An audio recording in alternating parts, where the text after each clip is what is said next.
Mwisho kabisa, Afrika inahitaji maarifa, wala sio elimu. Kuna wasomi wengi na madigrii mingi, lakini hamna chochote tunachoweza kutatua. Wasomi, matatizo yametuzidi. Tunachojua zaidi ni Kiingereza na Kifaransa kirefu na kuvaa suti na kuruka na ndege.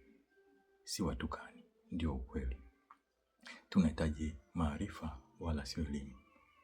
Maarifa kuhusiana na asili yetu, maarifa kuhusiana na utu wetu, maarifa kuhusiana na watu wetu, maarifa kuhusiana na wanyama wetu, mito yetu, maziwa yetu, mabonde yetu, milima yetu, vyakula vyetu, ngoma zetu, miziki yetu. Vipi elimu haikuwa jando na unyago?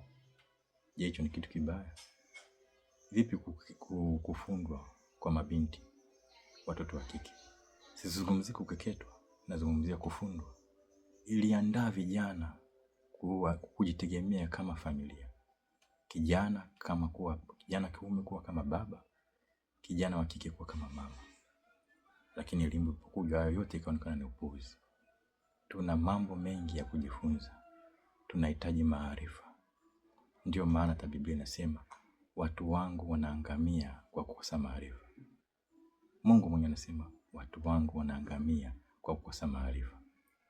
Tuna elimu nyingi, tuna imani nyingi, lakini hatufanikiwi. Tunahitaji maarifa. Nasema sasa, mbona nazungumzia habari za Mungu? Nazungumzia habari za Mungu, sizungumzia habari za dini. Uislamu uletwa na Mwarabu, Ukristo uletwa na Mzungu. Mababu zetu nao walikuwa na dini yao. Lakini juu ya yote hayo kuna Mungu. Hapo hakuna cha Mzungu wala Mwarabu wala Mwafrika. Hakuna cha Uislamu wala Ukristo. Haya yote yameleta vita vyenyewe kwa wenyewe, magonjwa na kuuana na chuki na fitina katika jamii. Vipi unaapa kwa Biblia na Qur'ani, ukitoka hapo unaenda kula rushwa? Ukitoka hapo unaenda kubananga na kubagaza? Vipi unaenda kuua watu wako? Vipi unaacha kujali watu wako, hata familia yako mwenyewe, jamii yako iliyokuchagua? Ungekuwa na Mungu wa kweli usingefanya haya.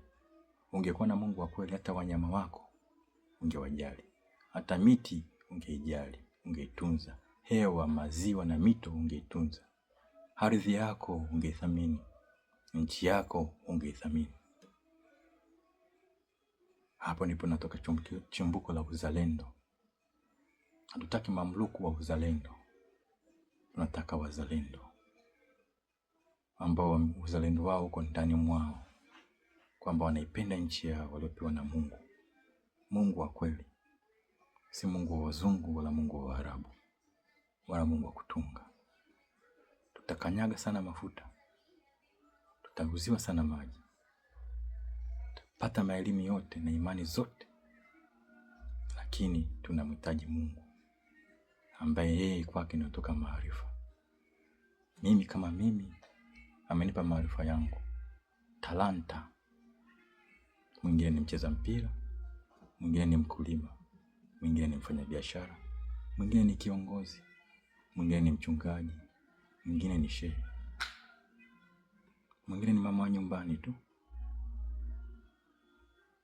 Tunahitaji maarifa katika jamii yetu. Tuwafundishe vijana wetu kutokana na jinsi walivyo. Tukuze vipaji vyao na talanta zao. Tusiwabwagie elimu tu ili wapate kazi. Ndio maana system yote imekolapse. Hakuna kinachoendelea. Huo ndio ushauri wangu.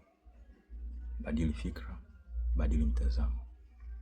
Badili fikra, badili mtazamo, ili tuondokane na vifungo vya kiuchumi, kijamii na kisiasa. Basi nisiongee mengi. Tajaribu kutafuta video nyingine tena nielezee kimoja tofauti ya kimoja kati ya kingine. Labda kumalizia niwakumbushe tena, kuna tofauti kati ya elimu na maarifa. Kuna tofauti kati ya siasa na uongozi. Kuna tofauti kati ya demokrasia na utawala wa sheria. Kuna tofauti kati ya dini na Mungu. Kuna tofauti kati ya mamluku na wana mapinduzi. Mungu ibariki Tanzania. Mungu ibariki Afrika. Asante.